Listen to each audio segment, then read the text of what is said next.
नमस्कार, मैं अंजना और आप देख रहे हैं ओनली न्यूज 24/7। आइए बढ़ते हैं आज की बड़ी खबर की ओर। नई संसद वक्फ बोर्ड की जमीन पर बनी है। यह प्रॉपर्टी हमारे बाप दादा की। बदरुद्दीन अजमल का बेतुका बयान। वक्फ संशोधन बिल पर AIUDF प्रमुख बदरुद्दीन अजमल ने बेतुका बयान दिया है। उन्होंने कहा कि नई संसद वक्फ बोर्ड की जमीन पर बनी है। बीजेपी का लक्ष्य इस्लाम मानने वालों को तकलीफ पहुंचाना है।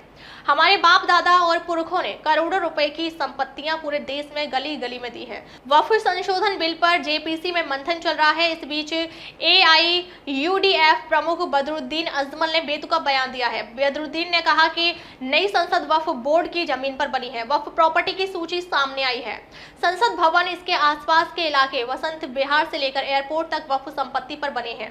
बीजेपी सही नहीं कर रही है। वक्फ बोर्ड मुद्दे पर ये बहुत जल्द अपना मंत्रिमंडल खो देंगे। बदरुद्दीन ने कहा कि बीजेपी सरकार ने जैसे अनुच्छेद 370 को खत्म कर दिया, ट्रिपल तलाक को खत्म कर दिया, उसी तरह वक्फ को नुकसान पहुंचाना चाहती है।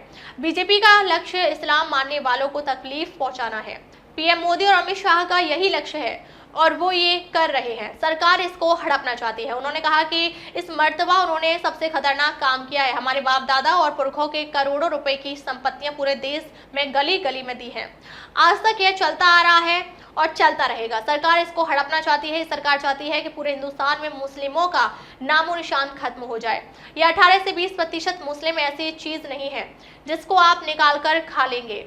विपक्ष के सांसदों का ओम बिरला को पत्र। वक्फ यानी संशोधन विधेयक पर JPC विचार कर रही है। इस मामले में मंगलवार को विपक्ष के कई सांसदों ने लोकसभा अध्यक्ष ओम बिरला को एक पत्र लिखा था। इसमें आरोप लगाया था कि विधेयक पर विचार कर रही JPC की बैठक में संसदीय आचार संहिता का उल्लंघन हुआ है। ये लेटर कर्नाटक अल्पसंख्यक आयोग के पूर्व अध्यक्ष अनवर मणिपाडी के बयान के बाद विपक्ष के कई सांसदों द्वारा बैठक का बहिष्कार करने के एक दिन बाद आया। अनवर ने वक्फ संपत्तियों के कथित गबन में मल्लिकार्जुन खड़गे और रहमान खान सहित कई विपक्षी नेताओं का नाम लिया था। वक्फ की जमीन पर बनी है नई संसद। पूर्व सांसद बदरुद्दीन अजमल का बड़ा दावा। सरकार से एक की मांग। असम के पूर्व सांसद बदरुद्दीन अजमल ने नई संसद भवन को वक्फ की जमीन पर निर्मित होने का दावा किया। उन्होंने वक्फ बोर्ड संशोधन बिल का विरोध करते हुए आरोप लगाया कि सरकार उद्योगपतियों को 5 स्टार होटल बनाने के लिए वक्फ की जमीनें दे रही है। असम के धुबरी से पूर्व सांसद और all India United democratic front के अध्यक्ष बदरुद्दीन अजमल ने नए संसद भवन को लेकर बड़ा दावा किया है। उन्होंने कहा कि नया संसद भवन वक्फ की जमीन पर बना है। अजमल ने वक्फ बोर्ड संशोधन बिल का विरोध किया है। उन्होंने आरोप लगाया है कि सरकार वक्फ की जमीन को हड़पना चाहती है। वक्फ की जमीन पर है संसद भवन। जानकारी के अनुसार बदरुद्दीन अजमल ने वक्फ बिल के खिलाफ बोलते हुए कहा कि नई संसद ही वक्फ की जमीन पर है। उन्होंने दावा किया कि सरकार वक्फ बोर्ड की 9.7 लाख बीघा जमीन हड़पना चाहती है।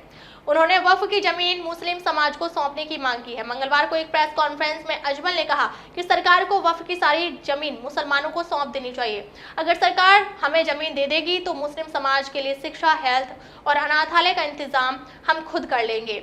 इसके लिए हमें सरकार का कोई एहसान नहीं चाहिए। वक्फ बिल को लेकर सरकार पर लगाया आरोप। अजमल ने आरोप लगाया कि सरकार वक्फ की जमीन 5 स्टार होटल बनाने के लिए अंबानी और अडानी जैसे उद्योगपतियों को दे रही है।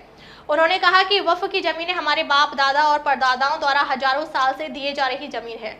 कुरान और हदीस के मुताबिक ऐसी मान्यता है कि अगर कोई व्यक्ति अपनी जमीनें दान करता है तो उससे उसकी आत्मा को शांति मिलेगी। उन्होंने आरोप लगाया कि सरकार अगर वक्फ बोर्ड जिला कलेक्टर के हाथ दे देगी तो ये अधिकारी पक्षपात करेंगे। अब तक के लिए बस इतना ही। फिर मिलते हैं एक ऐसे ही बड़ी खबर के साथ। तब तक के लिए नमस्कार और देखते रहिए ओनली न्यूज 24/7।